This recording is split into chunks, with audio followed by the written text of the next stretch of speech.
Hi, everyone. I thought I would continue with my testimony. I have been very busy and I thought it's time to continue with my testimony. So, when I left off from my last one was in 2002 after I come back from the hospital in September.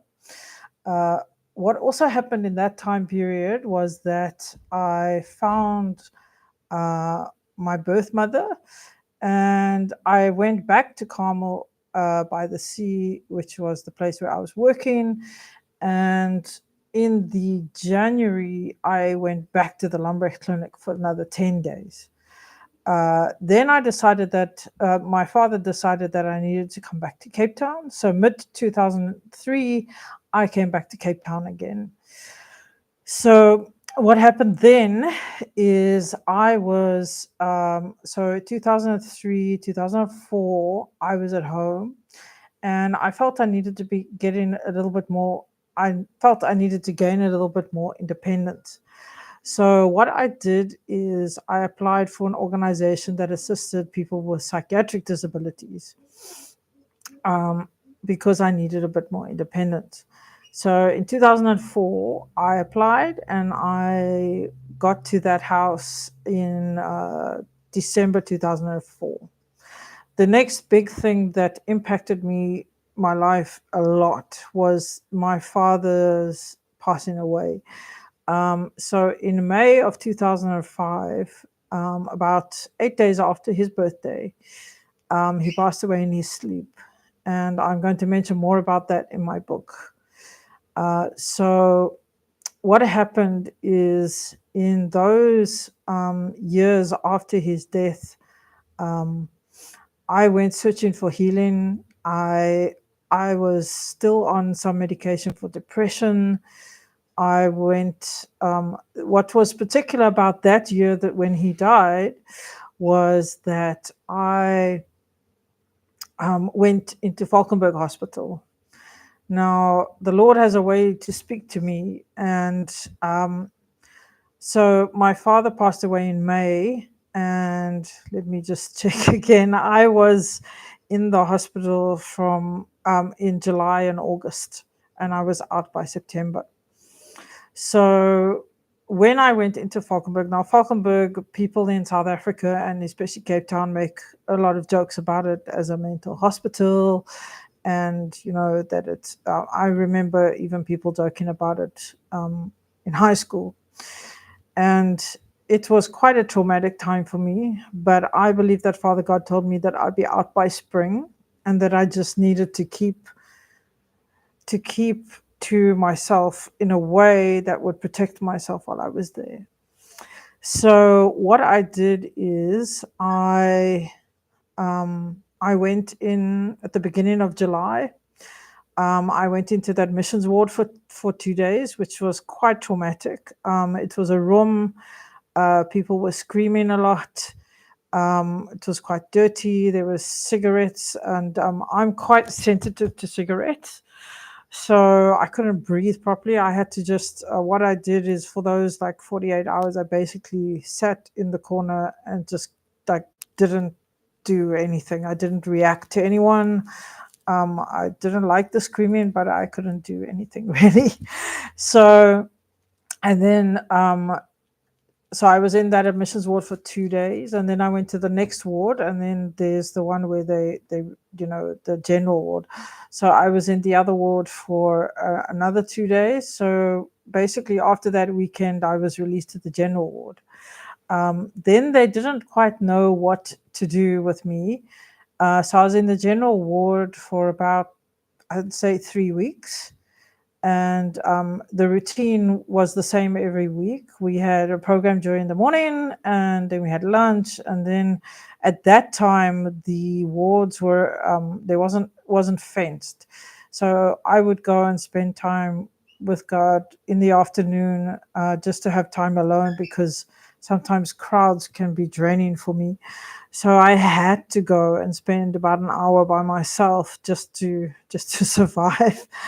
Then they decided that I needed an interview for Ward 1, which is a specialist program. Ward 1 is a program where you are, they have, it's more intense.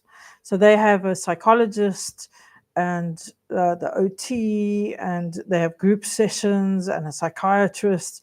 They have all of that. I had to go in a room full of 25 people to have an interview to be accepted into the ward. It was very, very intimidating. Very intimidating. The head of the hospital was also there. And then they asked me a whole lot of questions. I think the interview was for about an hour or so. I can't remember exactly. So then they said, yes, you passed the test, or you passed the interview, you can go into Ward 1. I was in Ward 1 then for a week. And then they said, no, we don't think Ward 1 is for you. Then I went back to the general ward, which is Ward 3 there, and they were changing my medication. The doctor was very, very good, because I went from having 9 medications a day from when I was in George after that incident happened, to then only going on Ritalin and maybe 1 antidepressant. So I went from 9 medications to maybe 2 or 1. I think it was 1. So he took down my medications a lot. And it was also I think they also wanted me to go into Valkenberg because of the shock of my father's death. So I was on a lot of medication, and then the medication was reduced. So I was then I needed to recover. So I did get released. I think it was the 3rd of September of that year of 2005, the year my dad passed away. And then the recovery had to begin. Now, I was able to stay at home. I was able to kind of recover. It was really starting from the ground up, because just having motivation for normal everyday tasks, to check my mood, to check if I was showering and eating properly and exercising, the basic tasks were very, very difficult to do. I think I went into a depression of a kind then after my dad died. So I just had the antidepressants and the Ritalin for focus at that time. And so it took 3, 4, 5 months at least to be able to just get to some kind of normal.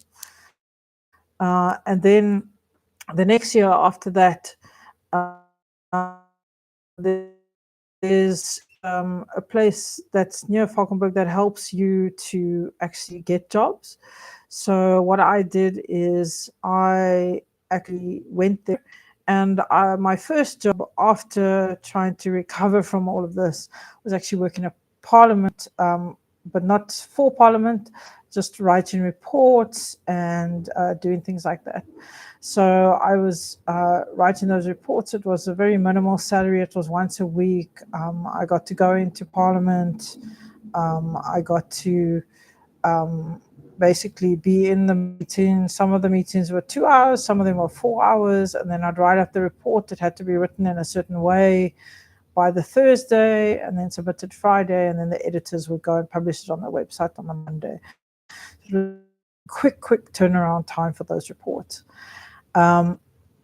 During those years in Mowbray where I was staying, I went through quite a few jobs, and I was going through a healing time. I would go to healing rooms in Pinelands. There was a church there that had healing rooms. I think for about a year and a half, I would ride my bike or walk there just to get healing. I wasn't seeing a psychologist anymore at that time. And I just went to the healing rooms, and then I also did another course called, sorry, I can't remember the name now, but I did another course. It was 3 times that I did that one, because it was on sexual and relational brokenness. And, because of what happened there, at George at the time, I still needed a lot of healing from that because my trust levels were really low. It's much better now. Um, I trust people, and it's much better now. But it was very, very traumatic. What I'm going to do is I'm going to post this as a live stream, and then in a few days' time, I will continue with my testimony about what happened a little bit more in the years in Mowbray and the transitions there. More detail will definitely be in my book. So I will see you all again soon, and have an amazing day.